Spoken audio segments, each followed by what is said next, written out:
അപ്പോൾ ശ്രുതിയെക്കുറിച്ച് താൻ അറിഞ്ഞ കാര്യങ്ങളൊക്കെ രേവതി വർഷയോട് ഷെയർ ചെയ്യുന്നുണ്ട്. വർഷയാണെങ്കിൽ ആ സംശയം ഇപ്പം തന്നെ തീർക്കാന്ന് പറഞ്ഞിട്ട് ശ്രുതിയോട് ചോദിക്കാൻ വേണ്ടി പോവാണ്. അപ്പോൾ രേവതി തടയുന്നുണ്ട്. വേണ്ട വർഷ, ഈ കാര്യം ആരോടും പറയരുത്, അറിഞ്ഞു കഴിഞ്ഞാൽ അത് ഭയങ്കര പൊട്ടിത്തെറിയായിരിക്കും എന്ന് പറയുമ്പോഴേക്കും വർഷ പറയുന്നുണ്ട്, രേവതി ചേച്ചി ഇതിന്റെ പുറകിലെ സത്യങ്ങൾ അപ്പോൾ നമുക്ക് അറിയണ്ടേന്ന് ചോദിക്കുമ്പോൾ രേവതി പറയും, പ്ലീസ് വർഷേ, സത്യങ്ങൾ ഒരാളിൽ നിന്ന് നമുക്ക് അധിക നാൾ മറയ്ക്കാൻ പറ്റത്തില്ല. ഒരിക്കലും അത് മറന്നീക്കി പുറത്ത് വരിക തന്നെ ചെയ്യും വർഷേ. നമുക്ക് അതിനു വേണ്ടി കാത്തു നിൽക്കാം. ഇപ്പം നമ്മളായിട്ട് ഇത് പറഞ്ഞു കഴിഞ്ഞാൽ ഈ വീട്ടിൽ എന്താ നടക്കുന്നതെന്ന് എനിക്ക് ചിന്തിക്കാൻ പോലും പറ്റില്ല. ആരോടും പറയരുത് പ്ലീസ് വർഷേ എന്നൊക്കെ പറഞ്ഞ് അപേക്ഷിക്കുവാണ് രേവതി. വർഷയാണെങ്കിൽ വേറെ നിവൃത്തിയില്ലാതെ സമ്മതിക്കുവാണ്. പക്ഷേ വർഷയ്ക്ക് ഇത് കേട്ടതിനപ്പോഴേക്കും ഭയങ്കര ടെൻഷൻ ആവുകയാണ്. വർഷ അതേപ്പറ്റി തന്നെ ആലോചിച്ചുകൊണ്ടിരിക്കും. അപ്പോൾ വർഷ എന്ത് ചെയ്യുമെന്ന് വെച്ചാൽ ഇത് നേരെ പോയി ശ്രീകാന്തിനോട് പറയുവാണേ.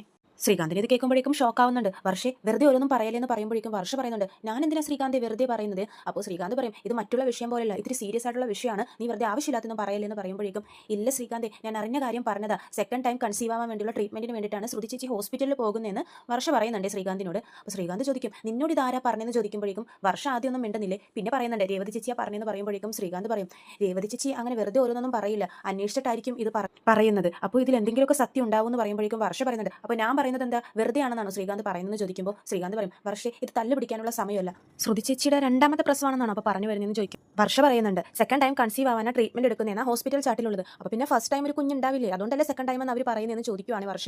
അപ്പോഴേക്കും ശ്രീകാന്ത് പറയുന്നുണ്ട്, ശ്രുതിച്ചേട്ടനും ഇതേപ്പറ്റിയൊന്നും ഇതുവരെ പറഞ്ഞൊന്നും കേട്ടില്ലല്ലോ. അപ്പോൾ വർഷ പറയുന്നുണ്ട്, ശ്രീകാന്ത്, എനിക്കൊരു ഡൗട്ട്, ഇനി ശ്രുതി ചേച്ചി പ്രഗ്നന്റ് ആയത് ഈ മാരേജിന് മുമ്പാണോ അതോ മാരേജ് കഴിഞ്ഞിട്ടാണോ എന്ന് ചോദിക്കുവാണ്. അപ്പോഴേക്കും ശ്രീകാന്ത് പറയുന്നുണ്ട്, വർഷേ, വെറുതെ ആവശ്യമില്ലാത്തൊന്നും പറയല്ലേ, ശ്രുതി ചേച്ചി ഈ വീട്ടിലോട്ട് മരുമോളായിട്ട് കൂട്ടിക്കൊണ്ട് വന്ന് അമ്മയാ, ശ്രുതി ചേച്ചിക്ക് അങ്ങനത്തെ പഴക്കമൊന്നും കല്യാണത്തിന് മുമ്പ് ഉണ്ടായിട്ടില്ല എന്ന് പറയുമ്പോഴേക്കും വർഷ പറയുന്നുണ്ട്, ചിലപ്പോൾ എക്സ് ബോയ് ഫ്രണ്ട് ഒക്കെ ഉണ്ടായിട്ടുണ്ടെങ്കിലോ നമുക്ക് അറിയാനായിട്ടാണെങ്കിലോ എന്ന് പറയുമ്പോൾ ശ്രീകാന്തിന് അതൊന്നും ഇഷ്ടപ്പെടുന്നില്ലേ. വീണ്ടും ചീത്ത പറയുമ്പോഴേക്കും വർഷ പറയുന്നുണ്ട്, ഡൗട്ടൊക്കെ ഞാൻ ക്ലിയർ ചെയ്തിട്ട് വരാം, ഇപ്പം തന്നെ ഞാൻ പോയി ചോദിക്കാമെന്ന് പറഞ്ഞിട്ട് വർഷ വീണ്ടും ചോദിക്കാൻ പോവാണ്. അപ്പോഴേക്കും ശ്രീകാന്ത് തടയും. വർഷ, നീ എന്താണ് ഈ കാണിക്കുന്നത്, ഈ വീട്ടിൽ ഈ വിഷയം വേറെ ആരെങ്കിലും അറിഞ്ഞു കഴിഞ്ഞാൽ അത് ഭയങ്കര ഒരു പൊട്ടിത്തെറി ഉണ്ടാക്കും എന്നൊക്കെ ശ്രീകാന്ത് പറയുവാണ്. ഇത് ആരോടും പറയരുതെന്ന് പറയുമ്പോഴേക്കും വർഷ പറയുന്നുണ്ട്, രേവതി ചേച്ചിയും ഇത് തന്നെയാണ് പറഞ്ഞത്, ആരോടും പറയരുത്, ആരോടും പറയരുതെന്ന്. ആരോടും പറയാതിരുന്നാൽ എങ്ങനെ നമ്മൾ ഈ സംശയങ്ങളൊക്കെ തീർക്കും? അപ്പോൾ ശ്രീകാന്ത് ചോദിക്കുന്നുണ്ട്, രേവതി ചേച്ചി ആരോടും പറയരുതെന്ന് പറഞ്ഞിട്ട് നീ എന്തിനാ എന്നോട് പറഞ്ഞതെന്ന് ചോദിക്കുമ്പോഴേക്കും വർഷ പറയും, ഈ വിഷയം കേട്ടപ്പോൾ തൊട്ട് എൻ്റെ തല പൊട്ടിത്തെറിക്കുന്നത് പോലെ അതാണ് ഞാൻ ശ്രീകാന്തിനോട് ഷെയർ ചെയ്തത്, ശ്രീകാന്ത് ആരോടും പോയി പറയല്ലേ എന്ന് പറഞ്ഞിട്ട് വർഷം അവിടെ നിന്നും പോവാണ്. പക്ഷേ ശ്രീകാന്തിനോ അതിന്റെ അപ്പുറത്തെ ടെൻഷൻ ആവുകയാണ്. ശ്രീകാന്തിന് ഇത് മനസ്സിൽ കിടന്ന് എന്തോ ഭയങ്കര വിങ്ങലായിട്ടൊക്കെ വരുമ്പോഴേക്കും അത് പോയി സച്ചിനോട് ഷെയർ ചെയ്യുവാണ്. സച്ചിയും ഇത് കേട്ടപ്പോൾ ഭയങ്കര ഷോക്ക് ആവുകയാണ്. സത്യമാണോ ശ്രീകാന്തി എന്ന് ചോദിക്കുമ്പോഴേക്കും ശ്രീകാന്ത് പറയുന്നുണ്ട്, അതേ സച്ചിയേട്ടാ. അപ്പോൾ സച്ചി ചോദിക്കുന്നുണ്ട്, അല്ലടാ, രണ്ടാമത്തെ കുഞ്ഞാവാൻ ലേറ്റ് ആയ ആരെങ്കിലും ട്രീറ്റ്മെന്റ് എടുക്കോ? സാധാരണ എല്ലാവരും ഫസ്റ്റ് കുട്ടിയാവാൻ ലേറ്റ് ആകുമ്പോഴല്ലേ ട്രീറ്റ്മെന്റ് ഒക്കെ എടുക്കുന്നത്, ഇപ്പോൾ ഇങ്ങനെ സെക്കൻഡ് ബേബിക്ക് വേണ്ടിയും എല്ലാവരും ട്രീറ്റ്മെന്റ് ഒക്കെ എടുക്കുന്നുണ്ടോ? എനിക്കറിയില്ല എന്ന് പറയുമ്പോഴേക്കും ശ്രീകാന്ത് പറയുന്നുണ്ട്, എനിക്കും അറിയില്ല സച്ചിയേട്ടാ. അപ്പോൾ ശ്രുതിക്ക് ആദ്യം ഒരു കുഞ്ഞുണ്ടെന്നാണോ നീ പറയുന്നതെന്ന് പറയുമ്പോഴേക്കും ശ്രീകാന്ത് പറയുന്നുണ്ട്, എനിക്കറിയില്ല സച്ചിയേട്ടാന്ന് വീണ്ടും പറയുവാണ്. നിന്നോട് ആരാ ഇത് പറഞ്ഞെന്ന് പറയുമ്പോഴേക്കും ശ്രീകാന്ത് പറയുന്നുണ്ട്, അത് പിന്നെ വർഷയാ പറഞ്ഞെന്ന് പറയുവാണ്. ഓ, ലേഡീസ് മാറ്റർ, ലേഡീസിന് എളുപ്പം മനസ്സിലാവും, അപ്പോൾ ചിലപ്പോൾ ഉള്ളതായിരിക്കും എന്ന് പറയുമ്പോഴേക്കും ശ്രീകാന്ത് പറയുന്നുണ്ട്, ഇതിൽ എത്രത്തോളം ശരിയുണ്ടെന്ന് എനിക്ക് അറിയില്ല സച്ചിയേട്ടാന്ന് പറയുമ്പോഴേക്കും എന്ത് ശരിയുണ്ടെന്ന് അറിയില്ല എന്ന്. പാലരട്ടത്തിയെ പറ്റി ഇങ്ങനെ ഒരു കഥ ചുറ്റിപ്പറ്റി നടക്കണമെന്നുണ്ടെങ്കിൽ അതിൽ എന്തെങ്കിലുമൊക്കെ ഉണ്ടാവും. അവളൊരു ഫ്രോഡാണെന്ന് എനിക്ക് നേരത്തെ അറിയായിരുന്നു, പക്ഷേ ഇങ്ങനത്തെ പണിയൊക്കെ കാണിച്ചിട്ടുണ്ടാവുമെന്ന് എനിക്ക് ചിന്തിക്കാൻ പോലും പറ്റുന്നില്ല എന്നൊക്കെ സച്ചി പറയുവാണേ. അതെന്തെങ്കിലും ആവട്ടെ സച്ചിയേട്ടാ, എന്നോട് ഈ കാര്യം വർഷ വേറെ ആരോടും പറയരുതെന്നാ പറഞ്ഞിരിക്കുന്നതെന്ന് പറയുമ്പോഴേക്കും സച്ചി പറയും, പിന്നെ നീ എന്തിനാടാ എന്നോട് പറഞ്ഞേ? അത് പിന്നെ എന്റെ തലയൊക്കെ പൊട്ടിത്തെറിക്കുന്നത് പോലെ അതാണ് സച്ചിയേട്ടനോട് ഷെയർ ചെയ്ത്, സച്ചിയേട്ടൻ ഇത് വേറെ ആരോടും പോയി പറയല്ലേ എന്ന് പറഞ്ഞിട്ട് ശ്രീകാന്ത് അവിടെ നിന്ന് ഓടിപ്പോവാണ്. സച്ചിയുടെ മനസ്സിലാണെങ്കിൽ ഇത് അങ്ങനെ കിടന്നിട്ട് ഇങ്ങനെ വിങ്ങുവാണ്, സച്ചിക്ക് ഇത് ആരോടെങ്കിലും ഷെയർ ചെയ്യണം. അപ്പോൾ സച്ചി ആലോചിക്കും, അച്ഛനോട് പറയാം, എന്തെങ്കിലും ഉണ്ടെങ്കിൽ അച്ഛനോട് പറയണമെന്നല്ലേ അച്ഛൻ പറഞ്ഞിരിക്കുന്നതെന്ന് പറഞ്ഞിട്ട് സച്ചി നേരെ രവീന്ദ്രൻ്റെ അടുത്തോട്ട് പോവാണ്. രവീന്ദ്രനോട് ഇതൊക്കെ പറഞ്ഞു കഴിയുമ്പോഴേക്കും രവീന്ദ്രൻ ചോദിക്കുന്നുണ്ട്, എന്താണ് സച്ചി നീ എന്തൊക്കെ ഈ പറയുന്നേ? എനിക്കും അറിയില്ല അച്ഛാ, ഇങ്ങനെ ഒരു കഥ ഇവിടെ പറഞ്ഞു നടക്കുന്നുണ്ട്, ഞാൻ അറിഞ്ഞു, അച്ഛനോട് വന്ന് പറഞ്ഞു. സച്ചി, ഇതൊരു സാധാരണ വിഷയമല്ല, നീ കുടിച്ചിട്ടൊന്നും അല്ലല്ലോ ഈ പറയുന്നതെന്ന് പറയുമ്പോഴേക്കും സച്ചി പറയും, ഞാൻ കുടിച്ചിട്ടൊന്നും അല്ല ചാ, എനിക്ക് നല്ല ബോധമുണ്ട്, കുടിച്ചിട്ടായിരുന്നെങ്കിൽ ഞാൻ എല്ലാവരും വിളിച്ച് വരുത്തി ആ ഹോളിൽ ഇരുന്ന് തന്നെ പറയില്ലേ, ഇത് ഞാൻ അച്ഛനെ വിളിച്ച് ഒറ്റക്ക് പറയണമെന്നുണ്ടെങ്കിൽ ഞാൻ കുടിച്ചിട്ടില്ല അച്ഛാ എന്ന് പറയുവാണ്. അപ്പോൾ രവീന്ദ്രൻ ചോദിക്കുന്നുണ്ട്, അപ്പോൾ ശ്രുതി രണ്ടാമത്തെ കുഞ്ഞിന് വേണ്ടിയിട്ടാണോ ഹോസ്പിറ്റലിലോട്ട് പോകുന്നത്? അപ്പോൾ സച്ചി പറയുന്നുണ്ട്, ആ അച്ഛാ, ഹോസ്പിറ്റലിലെ ചാട്ടിലൊക്കെ അങ്ങനെ അവളെ പറ്റി എഴുതിയിരിക്കുന്നതെന്നൊക്കെ പറയുന്നുണ്ട്. എടാ, ഇതൊക്കെ സത്യമാണോ? എനിക്കാകെ കൺഫ്യൂഷൻ ആവുന്നല്ലോ, ശ്രുതി ഇങ്ങനെയൊക്കെ ചെയ്യുമോ? നമ്മുടെ വീട്ടിലെ കൊച്ചിനെ പറ്റി നമ്മൾ തന്നെ ഇങ്ങനെ പറയുന്നത് ശരിയാണോ സച്ചി എന്ന് പറയുമ്പോഴേക്കും സച്ചി പറയുന്നുണ്ട്, അച്ഛാ, പാലരട്ടത്തെ ഒരു ഫ്രോഡാണെന്ന് എനിക്ക് നേരത്തെ അറിയായിരുന്നു, പക്ഷേ ഇങ്ങനത്തെ പണി കാണിക്കുമെന്ന് ഞാനും വിചാരിച്ചില്ല എന്ന് പറയുമ്പോൾ രവീന്ദ്രൻ പറയുന്നുണ്ട്, ചിലപ്പോൾ ഇതൊക്കെ ആളുകൾ വെറുതെ പറയുന്നതാണെങ്കിലോ? അപ്പോൾ സച്ചി പറയും, ഇനി ഇതിലെന്തെങ്കിലും സത്യം ഉണ്ടെങ്കിലോ? അപ്പോഴേക്ക് രവീന്ദ്രൻ ഇങ്ങനെ ആലോചിക്കുവാണ്, അച്ഛാ, ഒരുപക്ഷെ അമ്മക്കും ഈ വിവരമൊക്കെ അറിയാൻ പറ്റുമായിരിക്കും. അപ്പോൾ രവീന്ദ്രൻ ചോദിക്കും, നീ എന്താ സച്ചി അങ്ങനെ പറയുന്നത്? അല്ല, അമ്മയായിട്ട് ഈ വീട്ടിൽ കൂട്ടിക്കൊണ്ടുവന്ന മരുമകളല്ലേ പാലരട്ടത്തി, അമ്മയുടെ പുഞ്ഞാര മരുമകൾ, അപ്പോൾ പിന്നെ അമ്മയ്ക്കും അറിയാതിരിക്കും. അല്ല, നിന്നോട് ആരാ ഇതൊക്കെ പറഞ്ഞെന്ന് രവീന്ദ്രൻ ചോദിക്കുന്നുണ്ട്. അപ്പോൾ സച്ചി പറയും, അതാണോ അച്ഛൻ ഇപ്പോൾ പ്രധാനം, അച്ഛൻ വേണം ഇതിലൊരു തീരുമാനം ഉണ്ടാക്കാൻ, അടുപ്പില്ലാതെ പുകയുണ്ടാവില്ലല്ലോ, ഇതിലെന്തെങ്കിലും സത്യം ഉണ്ടാവുമെന്ന് അച്ഛനെ കണ്ടുപിടിക്കണമെന്ന് പറയുമ്പോഴേക്കും രവീന്ദ്രൻ പറയും, ഞാൻ എന്ത് ചെയ്യാനാടാ, അച്ഛൻ ചോദിക്കണമെന്ന് പറയുവാണ് സച്ചി. അപ്പോഴേക്ക് രവീന്ദ്രൻ പറയും, ഈ വിഷയമൊക്കെ ഞാൻ എങ്ങനെയാണ് അവളോട് പോയി ചോദിക്കുന്നത്, അതൊന്നും ശരിയല്ല എന്ന് പറയുമ്പോഴേക്കും സച്ചി പറയുന്നുണ്ട്, അതും ശരിയാ, മുഖത്ത് നോക്കി ചോദിക്കാൻ പറ്റിയ കാര്യമൊന്നുമല്ലല്ലോ, ശരി, എന്തെങ്കിലും സത്യങ്ങളൊക്കെ എല്ലാവരും അറിയാലോ, അപ്പോൾ കാണാമെന്നൊക്കെ പറഞ്ഞിട്ട് സച്ചി അവിടെ നിന്നും പോവാണ്. രവീന്ദ്രനാണെങ്കിൽ ആകെ ടെൻഷൻ ആവുകയാണ്.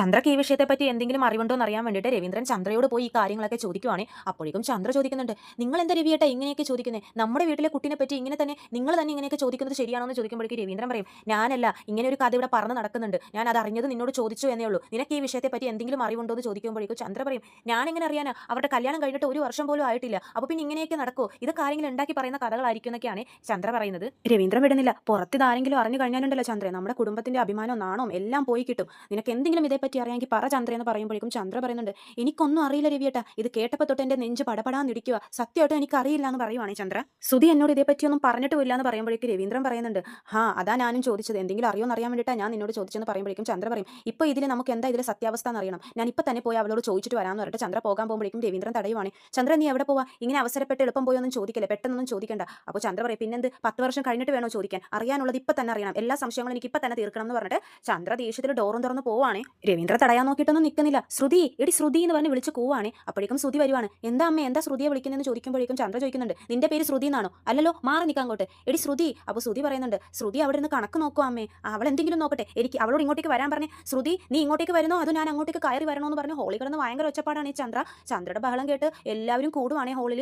ചന്ദ്ര ഒച്ച വെക്കുന്നത് കേൾക്കുമ്പോൾ തന്നെ രേവതിക്ക് കാര്യം മനസ്സിലാവുന്നുണ്ട്, ഇത് ചന്ദ്ര അറിഞ്ഞിട്ട് ശ്രുതിനോട് ചോദിക്കാനുള്ള പുറപ്പാടാണെന്ന്. ശ്രുതി വരുമ്പോഴേക്കും ചന്ദ്ര ചോദിക്കുന്നുണ്ട്, എന്താടി നിന്നെപ്പറ്റി എന്തൊക്കെയാണ് ഞാൻ ഈ കേൾക്കുന്നത്, നിന്നെക്കുറിച്ച് ഇത്തരം കഥകളൊക്കെ കേൾക്കേണ്ടി വരുമെന്ന് ഞാൻ സ്വപ്നത്തിൽ പോലും വിചാരിച്ചില്ല, നീ ആരാ, എന്താ നിന്റെ ഫ്ലാഷ് ബാക്ക്, ഒന്ന് തെളിച്ച് പറയടി എന്നൊക്കെ പറഞ്ഞ് ചന്ദ്ര ബഹളം വെക്കുവാണേ. ശ്രുതിക്കാണെങ്കിൽ ടെൻഷൻ കൂടി വരുവാണ്. ശ്രുതി വിചാരിക്കുന്നുണ്ട്, അയ്യോ ആന്റി എന്തോ സത്യങ്ങളൊക്കെ അറിഞ്ഞിട്ടുണ്ട്, അങ്ങനെ അറിഞ്ഞതിനുള്ള ദേഷ്യം ഇതെന്നൊക്കെ ശ്രുതി മനസ്സിൽ വിചാരിക്കുന്നുണ്ട്. എന്നിട്ടൊന്നും അറിയാത്ത പോലെ ചോദിക്കും, എന്താ ആന്റി, ആന്റി പറയുന്നതൊന്നും എനിക്ക് മനസ്സിലാകുന്നില്ല എന്ന് പറയുമ്പോൾ ചന്ദ്ര പറയും, നിന്നെ പറ്റി ഞങ്ങൾക്കാ മനസ്സിലാവാത്ത, നിന്റെ ജീവിതം എന്താ, നിന്റെ ജീവിതം മൊത്തം ഒരു എനിക്ക് കെട്ടുകഥ പോലെയാ തോന്നുന്നത്. അപ്പോൾ ശ്രുതി പറയും, ആന്റി ഒന്ന് തെളിച്ച് പറ, ഞാൻ ചോദിക്കുന്ന ചോദ്യങ്ങൾക്ക് നീ കൃത്യമായ ഒരു മറുപടി എനിക്ക് തരണം എന്ന് പറയുവാണ് ചന്ദ്ര.